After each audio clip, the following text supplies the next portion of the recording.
मैले धनेश्वर महादेवमा छु। त्यो माटो यति हालेर मैले सकेँ। त्यो यहाँको कालो जाओस् भनेर सबै यहाँदेखिबाट यसरी त यसरी यो अब भोलि पर्सि पाला सफा गर्नुपर्छ। सबैजना कतिजना आउनु भने आउनु भएन भने तर यो पाला यति चाहिँ माटो हालेँ मैले।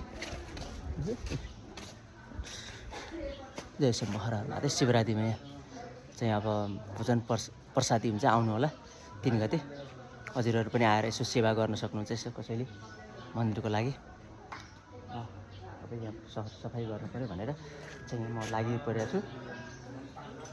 भगवान्को ठाउँमा जसले सफाइ गरे हुन्छ, जसले सेवा गरेर केही छ सहयोग भने गरे हुन्छ। जति गरे तापनि पाप लाग्दैन। जय शम्भो हर हर महादेव। आफ्नो इच्छाले गर्दा हुन्छ है बरु। ल मैले यति उति भनिनँ, यहाँ आएर यहाँको सम्बन्धी मान्छेसँग भेटेर गर्दा हुन्छ। मैले चाहिँ माटो यति हालेर अब यति सफा गर्दैछु। अब पानी हालेर यहाँ घोट्ने हो। जय शम्भो। ल है त, शिवरात्रिमा आउनु होला यहाँ प्रसादी खान। ल जय शम्भो हर।